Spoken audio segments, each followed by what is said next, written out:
O líder da maioria no Senado dos Estados Unidos, Mitch McConnell, enviou um memorando a todos os senadores republicanos, no qual informa que a casa só retomará suas atividades em 19 de janeiro. Neste dia ou no dia 20, poderá receber da Câmara dos Deputados o processo de impeachment e então iniciar os procedimentos de julgamento. O mandato de Trump expira no dia 20, ou seja, o Senado dos Estados Unidos só julgará o impeachment de Trump após justamente o fim do mandato. Esse é o nosso assunto de abertura do programa de hoje. Quero ouvi-la, Ana, inicialmente, o comentário sobre esse tema e as novidades, então, sobre o andamento desse processo contra Trump aí nos Estados Unidos. Ana. Bom, alguns pontos a gente tem que trazer, né, Vitor? O Senado, ele está em recesso normal. Não é que o Senado tenha saído em recesso para evitar aí o recebimento do impeachment que viria da Câmara. O Senado está em recesso e normalmente só volta um dia antes ou no dia aí da posse do novo presidente, dia 20 de janeiro.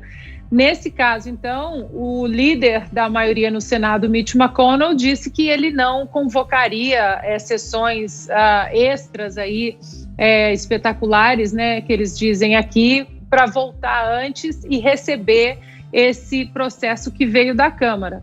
Outro ponto também que alguns advogados estão debatendo aqui, constitucionalistas, professores também, sobre o que a Constituição diz do Senado julgar, então, a partir do dia 20, um cidadão comum, porque aí Donald Trump não será mais presidente, então não cabe ao Senado julgar cidadãos comuns. Esse é um ponto que está sendo debatido aqui entre constitucionalistas e a Constituição, nesse ponto, para mim, dentro do que eu vejo dos constitucionalistas que eu sigo, como o professor Dershowitz, de Harvard, por exemplo, ele diz que o Senado não pode julgar um cidadão comum. Então, esse é um ponto interessante que a gente vai ter que seguir essa semana. Um outro ponto interessante também, Vitor, que a gente vai ter que seguir é que o impeachment passou na Câmara. O mérito do impeachment foi o discurso de Donald Trump no dia 6 de janeiro, ali, né, perto do Capitólio, e a inflamação do discurso dele, né? Ele incitou a insurreição para as pessoas invadirem o Capitólio. Esse foi o objeto do processo de impeachment na Câmara. Porém, o FBI agora já falou, inclusive já foi noticiado pela própria CNN, pelo Washington Post, que o FBI já noticiou que esses atos de invasão ao Capitólio, eles foram planejados bem antes do dia 6 de janeiro. E aí, então, a gente vai entrar numa discussão no próprio julgamento de Donald Trump no Senado, o objeto do impeachment que passou na Câmara, porque o FBI agora diz que essa turba que invadiu o Capitólio no dia 6 muitos já estavam sendo monitorados e já havia um planejamento para fazer isso. Inclusive também o New York Times fez uma linha do tempo em relação ao término do discurso do Donald Trump e à invasão do Capitólio, e quem invadiu o Capitólio não deu tempo de sair do discurso de Donald Trump e chegar no Capitólio. Essas pessoas já estavam lá, o que corrobora, então, aí com a versão, né, a investigação do FBI de que já havia grupos e movimentos aí violentos planejando entrar no Capitólio. Então, a gente vai ter que acompanhar agora como vai receber o Senado, porque a Câmara ficou muito claro que a Câmara atropelou o processo, né? Não houve absolutamente nenhuma defesa aí da parte que sofreu o impeachment do Donald Trump, e o Senado agora entra no julgamento, e aí sim a gente tem que acompanhar o que a defesa vai dizer, o que os advogados do Donald Trump vai dizer, e se eles vão seguir, como é que eles vão seguir com a Constituição. Nesse caso, o Senado não tem a prerrogativa aí de julgar cidadãos comuns, que a partir do dia 20, Donald Trump passa a ser um cidadão comum. Você, Constantino? Pois é, né? Vai ficando cada vez mais claro que isso tudo é uma grande encenação, é um grande espetáculo promovido pelos democratas e que vai à contramão daquilo que eles repetem, que querem pacificar o país, né? Muitos achavam que o Mitch McConnell podia aderir a esse tipo de estratégia, porque existe, como eu já disse aqui antes também, essa disputa interna pelo comando do Partido Republicano.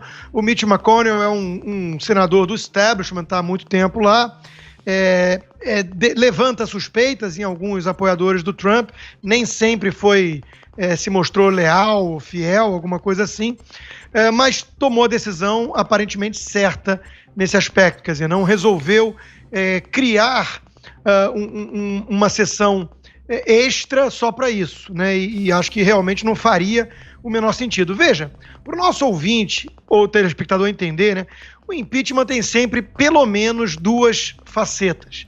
Ele precisa ter um aspecto legal, que no mínimo serve para dar um verniz, né, à coisa, e ele tem um aspecto político.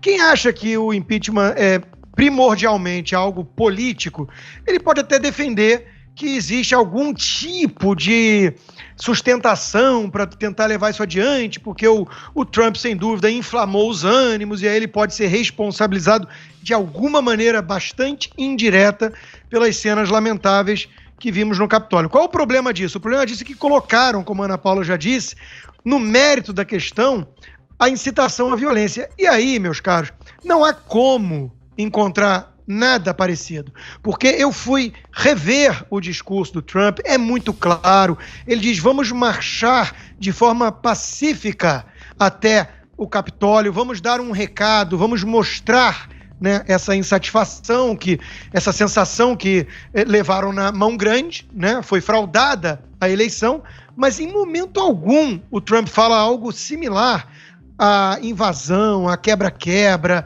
a tomar poder, alguma coisa assim, a insurreição. Não há, simplesmente não há. E esse foi o mérito usado no pedido da Câmara que foi aprovado, né? Porque é dominada pelos democratas, como aprovaram o impeachment há pouco mais de um ano atrás, novamente baseado em fumaça do ponto de vista legal, né? Uma ligação com a Ucrânia que Ismael Santos também não tem nada demais, não encontra nenhum batom na cueca. Então, para quem quer pacificar uma nação, os democratas estão agindo de forma muito inteligente, né? Quer dizer, jogando cada vez mais lenha na fogueira e tratando todos os apoiadores de Trump como responsáveis pelas cenas que vimos no Capitólio, sendo que o próprio Trump, repito, no seu discurso antes, ele falou em pacífico, movimentação pacífica, e depois condenou e mandou todo mundo ir para casa, né? Então, vários republicanos repudiaram aqueles atos. É algo que se podia encontrar algum consenso para unir o país, seria isso. E os democratas estão jogando lenha na fogueira, tentando aprovar um impeachment que no Senado precisa de 16 senadores e não vai adiante, e o próprio líder Mitch McConnell já rechaçou a ideia de trazer uma sessão extra.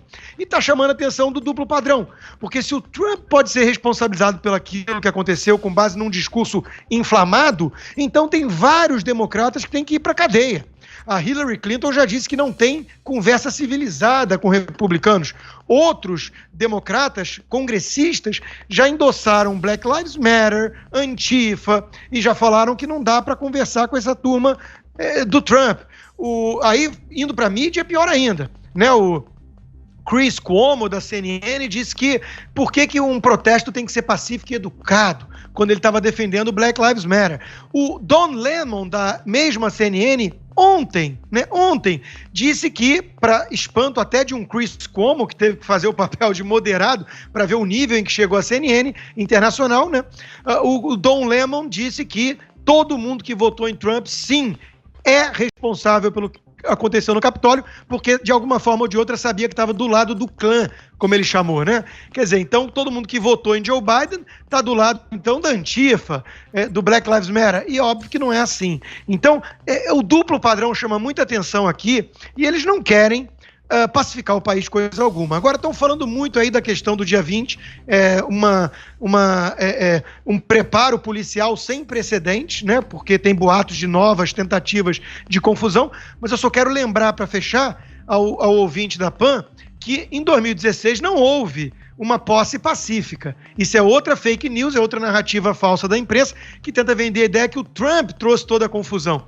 Quando o Trump venceu, não só a turma insistiu durante 4 anos que houve conluio com os russos e que ele era um presidente ilegítimo, algo que nunca foi provado, né, como houve confusão no dia da posse, né, e a polícia teve que afastar os baderneiros. Então, uma vez mais, a narrativa que vem dessa esquerda democrata no poder e na mídia, né, é algo absolutamente hipócrita, eivada de duplo padrão, e o povo percebe. É por isso que gera apenas mais divisão no país e não a chance de unificação, porque todo mundo sabe que não é sobre o Trump. O Trump está de saída. É sobre qualquer um que ousa erguer a voz contra esse establishment, essa mídia mainstream que adota uma postura de politicamente correto, que ou você se submete ou você será destruído.